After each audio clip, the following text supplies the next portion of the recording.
It's always great to get together.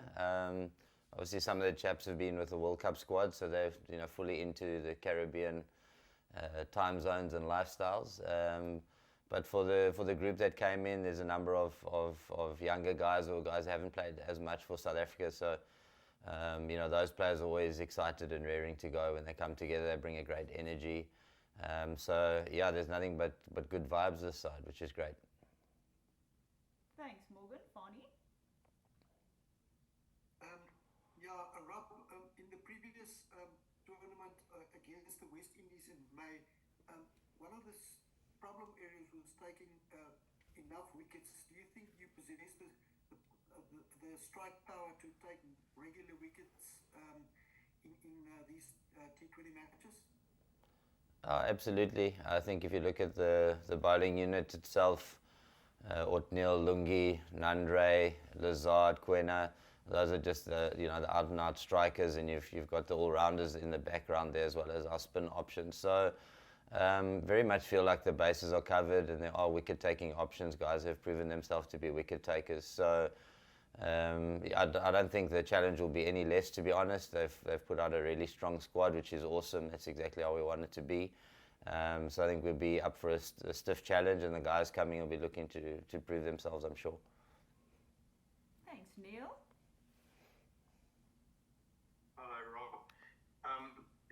Just to tell you, we're quite, not obsessed, but context and reason for fixtures and series has become increasingly sort of important with such fixture congestion. But my question is it okay just to play games for entertainment? Or, without a T20 World Cup coming up and without any sort of qualification on the line, is it almost a sort of, do you feel a sense of freedom just playing to entertain and to win without anything else important?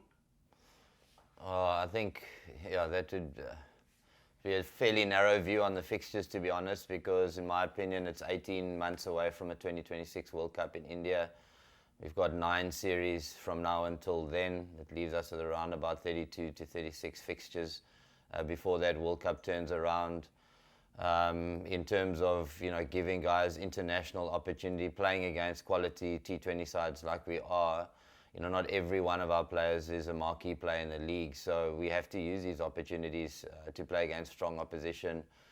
We need to grow the base of our players that are competing at a level, and so for me the importance of fixtures like these are massive. Does it create freedom in players to play?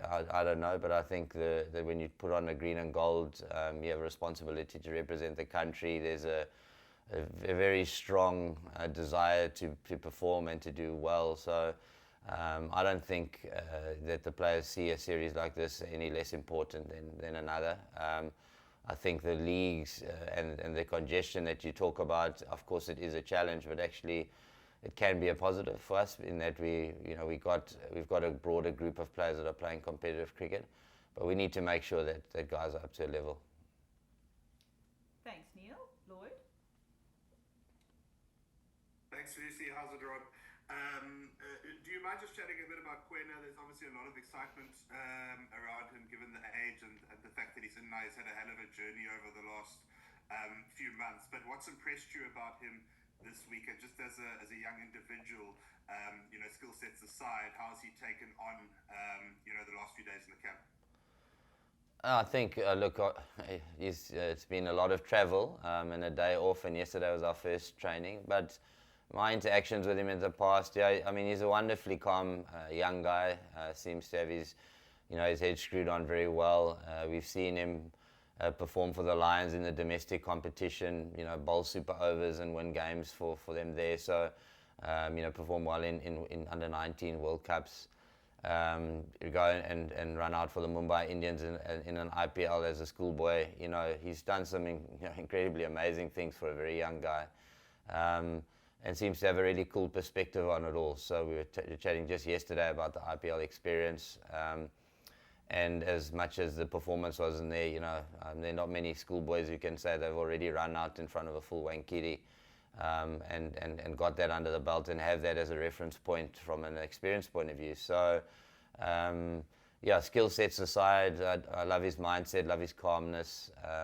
As we said, we see him as a strong potential for the Proteas moving forward, and it was an ideal opportunity to just to get him on tour and get him into the system, given full well, an idea of what his potential is. Lucy, would you mind at all if I followed up on that just while we're on this? Oh, go ahead, Lloyd. Thank you. Rob, how do you balance that hype and the public expectation? It reminds a little bit of what we saw with the young Devil Brevis coming through after that World Cup setup, and then you've got the whole country calling for him to play Proteas straight away. How do you manage that? How do you balance that, curbing the expectations and the progress of a player when they're that young? Yeah, it's a wonderful question, and it certainly is a challenge that I'm very aware of. The players are the foremost in terms of how we manage. It's not about anyone else other than making sure we give the players the best opportunity for success. So for me, this was just one part in the journey, and this was just one part in giving him, the best chance to perform for South Africa whenever his chance presents itself. Obviously as a young guy, it'll be up to him and his support group, of which we're just one portion, to keep things into perspective. The media, in terms of you gentlemen and ladies, you report, and sometimes that does create a bit of pressure on young guys if they do read a little bit. Social media, as you know, is a strong person in this sphere of performance, especially with public figures. So to keep him grounded, to understand that he's under no time pressures. We don't need to speed this thing along. We just need him to assist him and support him in the best way possible to be ready. And that journey and taking care of him as an individual is foremost. And so we'll be endeavouring to do that as best as we possibly can. Thanks, Lloyd. Thanks, appreciate it. Zahir? How's it, Rob? I know it's kind of touched on what I wanted to ask about Quina, but just have you seen him bowl live before this week? In the flesh, no, just watched footage, plenty of it. Today or yesterday was the first day in the flesh. So it was good to see that what I saw on TV looked exactly the same in reality. And Rob, just on the composition of your squad, you spoke about 18 months to a World Cup. You've got two top order batters that are 35 years old. Is that the plan forward just to balance a bit of experience and youngsters at the moment, or is it a bit dangerous to go in with a full young complement like we saw last year against Australia? And basically that's what I'm saying. Yeah, I think you've got it. There's that. You still want to be cognizant of the role of experienced players. Firstly, from an age point of view. In my opinion, 35 is not too old. 18 months away is 36 and a half. There's many guys who are playing it older than that. They're playing the best cricket of their lives. So I think that we are cognizant of age and building for the future. That's one thing. But also wrapping younger guys with experience is critically important. I mean, we've seen how important in a World Cup Quinton de Kock was for Tristan Stubbs. To have experienced heads there that have been through the mill, that understand what it feels like, and to feel the game closing in if it does that, or to understand when to push. Having that in the middle is like gold. So we want to get the balance right. It's not an exact science. It could work, it might not, but the reality is that having experience mixed with the exuberance of the youth is what we want to do. We want to have X-factor players that are wrapped around by guys who understand situations, the conditions better, and can maneuver their way through it. So, hopefully we've got a nice balance there. But as I said, the guys that are playing, as much as they are experienced, they're also top performers over the last calendar year. Lucy, can I ask, is the light behind Rob's head and it won't look nice for broadcasting purposes? Is there any possibility you could swipe this right, please?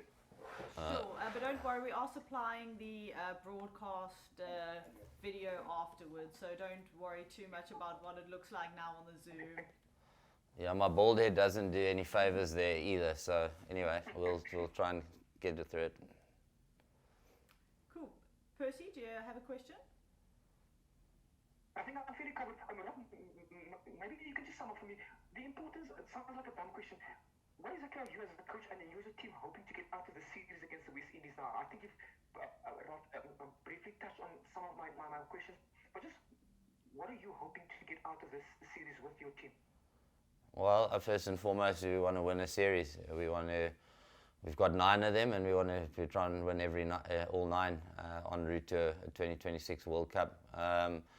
At a sort of micro level, we want to improve on our last performance here. So there are individuals that were here. So take the learnings from the last 2 and try and be better. The guys that are coming in that are getting first taste of international experience is obviously that in itself is a win. So there's a lot of micro wins along the way. But nothing changes when we take the field. Winning a game for South Africa is foremost. Playing our best cricket, continuing to live our blueprint and to embed it even stronger so that everyone understands how to play when they do get an option. So all of these things are at play when you move into a series. But certainly when you start out, winning the series is also part of it. Great, thanks, Percy. So we do have a couple of follow-ups before we look to wrap. So Lloyd, I'm not sure if that's an old hand still or. Sorry, old hand, and I'll take it up. No worries. Neil, over to you. Hello, Rob. You mentioned the journey on a couple of occasions. Sorry, just indulge me. I just was curious about your journey. Did you go Otago to Trinidad, and how long did that take? And how long are you going to be there for? My home is in Hawke's Bay, so just outside Napier. And so it was a very long journey to get to Trinidad in short. 16 hours time zone difference really plays around. So yeah, I've probably been awake longer than most in this hotel over the last couple of days. But it's all good. It's all part of it's part of the gig, and being here always takes care of any other travel issues. Great commitment, coach.